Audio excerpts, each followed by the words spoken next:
Um dos assuntos que mais tem gerado preocupação no Brasil e no mundo é o jogo virtual da baleia azul.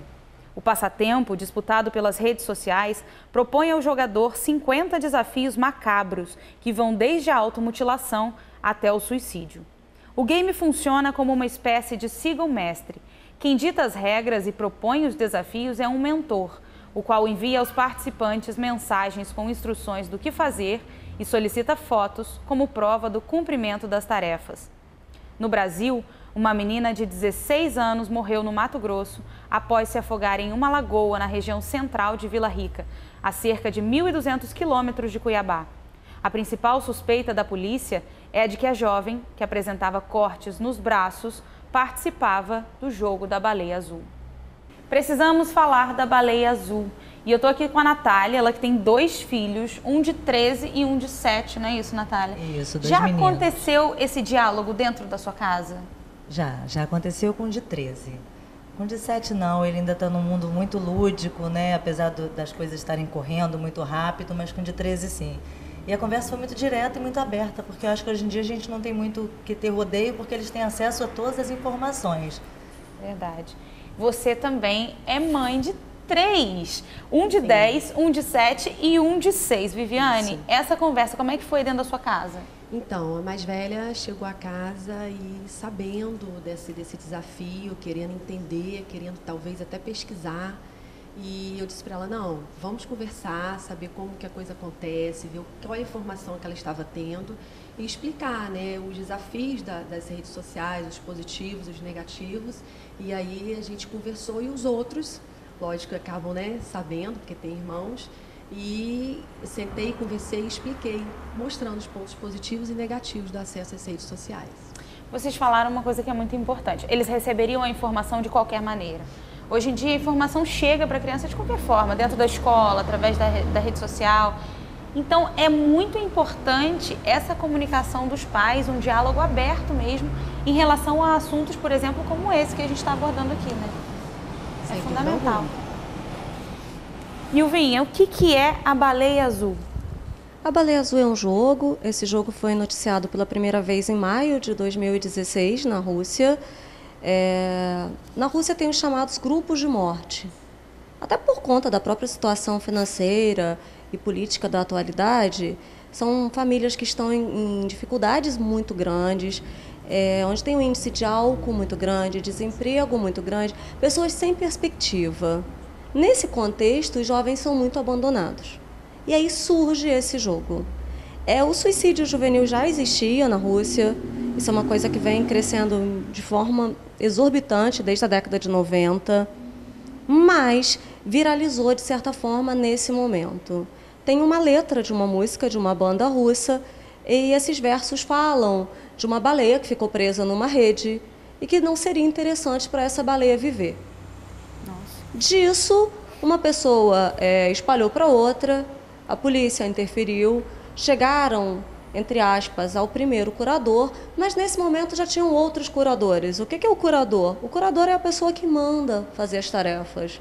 É ele que determina quais são as tarefas que o adolescente vai executar. Em muitos casos, inclusive, criança, porque 10 anos, né? A baleia azul ela atinge mais assim, em torno de 9 a 15 anos, mais ou menos. Seria essa, mais ou menos, a faixa etária. Podendo ir um pouco para mais ou para menos. Então, você pega aí criança e adolescentes. Só pegando o gancho, foi traduzido para o Brasil exatamente com esse nome Baleia Azul, não tecnicamente comprovado, mas por dar a entender desses grupos de baleias que chegam à praia, né, e ali morrem e seguem um líder muitas vezes perturbado e morrem todas juntas como se fosse um suicídio coletivo.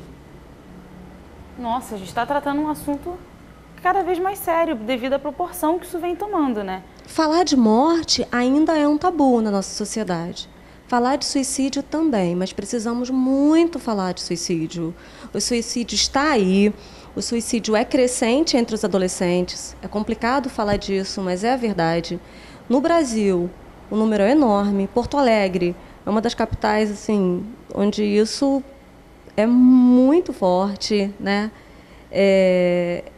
Não tem realmente como a gente não falar. A questão é qual a forma saudável de se abordar isso. As meninas fizeram isso da melhor forma possível. Porque uma coisa que a gente não pode esquecer é que não é a Baleia Azul em si, é em que contexto esse ou qualquer outro jogo, porque a Baleia Azul é só o jogo da vez. Mas há um tempo atrás a gente tinha um jogo da asfixia. Então a mania era quem ficava mais tempo asfixiado. E pessoas morreram nesse jogo também. Então, qual o diálogo que você está tendo com seu filho? Sua relação com seu filho está suficientemente forte para que ele não seja atingido por esse estímulo externo? Talvez o que nós devêssemos pensar são questões como essas. E aí são devidos a muitos fatores. Nós paramos aqui um minutinho, antes de começar. Eu até brinquei com ela, porque assim, olha como a gente está estudando, né? São muitas mulheres aqui todas fazendo isso, fazendo aquilo outro. E muitas vezes esse tempo para a maternidade ou para a paternidade, ele está muito ocupado, porque hoje a sociedade exige muito de nós. A sociedade exige que nós estejamos potentes o tempo inteiro, lucrativos o tempo inteiro, felizes o tempo inteiro. A gente tem que produzir. Exatamente, é muita produção. E como é que é essa vida com os nossos filhos? Como é que eu estou me desenrolando dentro de casa? Será que eu tenho sucesso dentro de casa enquanto eu me esforço para ter um sucesso profissional? São questões que nós temos que pensar. E aí vem separação, vem questões de estima, são muitas as questões que envolvem, as questões que levam ao suicídio. E essa história da Baleia Azul, ela veio também para dar um start na gente, né? Eu acho que nós, pais e mães, acabamos com isso dando uma parada para repensar as nossas atitudes, né, a nossa forma de lidar com o nosso dia a dia dentro de casa, com os nossos filhos. Não que não prestássemos atenção, né? A gente que é mãe jamais para de prestar atenção no filho, mas muitas vezes você acha que ele está ali quietinho, acomodado, que está tudo certo, e às vezes não está tudo certo, né? E a mim, pelo menos, eu comecei a questionar quais os motivos que levariam uma criança normal, saudável, feliz, que tem tudo dentro de casa, a buscar um jogo desse, né? Eu parei para olhar para o meu filho, né? Meu filho vai fazer 14 anos daqui a 2 meses. Eu falei assim, meu Deus, será que eu crio condições para que isso nunca aconteça? Ou será que eu estou falhando em algum momento e permitindo, ou estou deixando alguma lacuna que esteja fugindo da minha percepção para que isso aconteça, né? Então eu acho que, de uma certa forma, acabou deixando a gente muito mais atento, acabou fazendo com que a gente se aproximasse mais também das nossas crianças, né? Eu acho que esse alerta acabou sendo muito importante, exatamente pelo que você falou. Baleia Azul é só um, né? Vão vir 1000 outros, e se a gente não estiver preparado, se a gente não estiver blindado, a gente nunca vai conseguir identificar esse problema, se é que há um problema, porque eu estava lendo, né, quando eu soube que a gente ia conversar sobre esse tema, e eu achei ótimo, que nem sempre é porque é uma criança deprimida, ou porque é uma criança sozinha, ou porque é uma criança triste.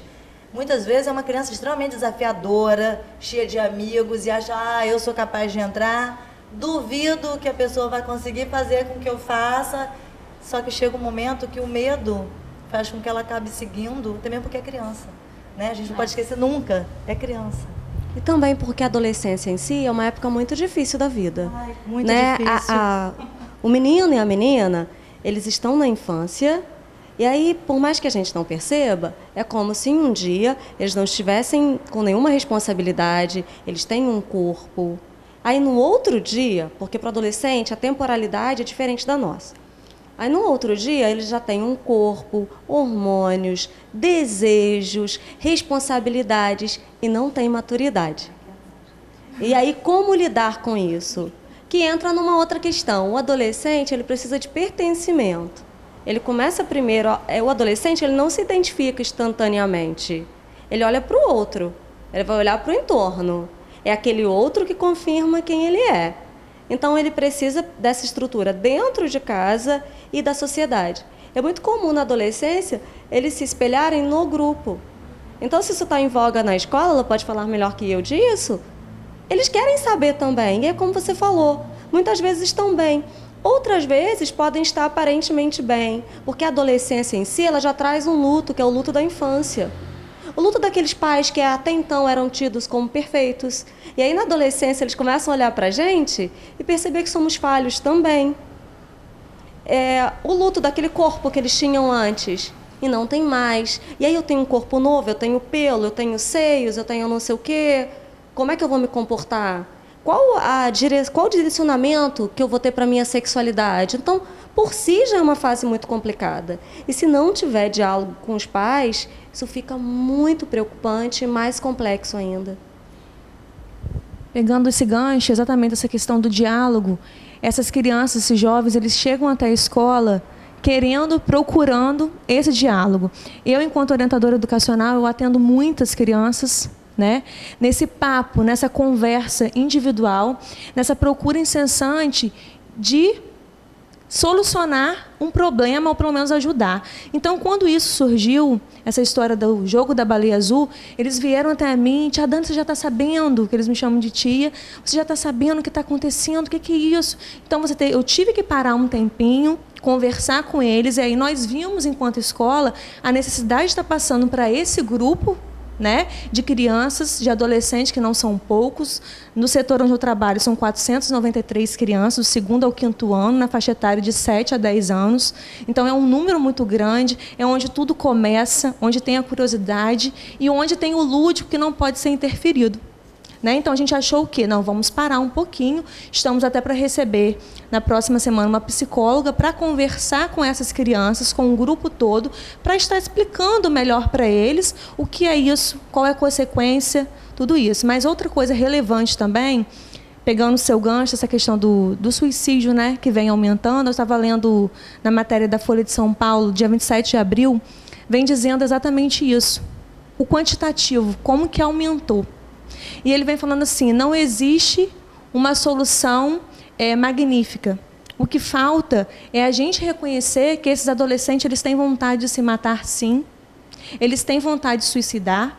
E a gente tem que aceitar. Aceitar de que forma? Aceitar na forma de interferir, de trazer ele para junto da gente através do diálogo, através de conselhos, que isso não é uma coisa boa, e mostrar as consequências, né? E o que ele pode também ganhar vivendo. Qual o sentido da vida? Porque um adolescente que chega a esse ponto, ele perdeu o sentido da vida. Né? Não tem amigo, não tem diálogo na família, não tem diálogo na escola. Então, o nosso papel enquanto escola é fundamental. E essa parceria que existe entre escola, mãe, pais, é assim, de extrema importância a gente ver o resultado.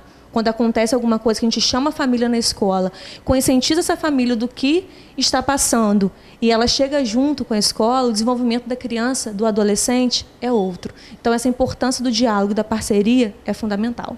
E lembrando que eles extravasam todos esses sentimentos muitas vezes pelas redes sociais, e aqui entra esse olhar desse curador, ou seja, esse que recruta. Quer dizer, ele tem uma tendência a cumprir esse desafio. São crianças, muitas vezes, com histórico de depressão, que tem todo o perfil para realmente chegar ao desafio final. Esse mentor faz uma leitura das vítimas, exato, né? Exato. Até porque tem que se conquistar a entrada no grupo, né? É verdade. A gente vai continuar esse tema no próximo bloco, mas é claro que a gente vai encerrar esse bloco com música, né? Aqui com a gente hoje o Ivan Lee. Quando você pegava a van pra São Francisco, eu mal podia imaginar que fosse só pra ouvir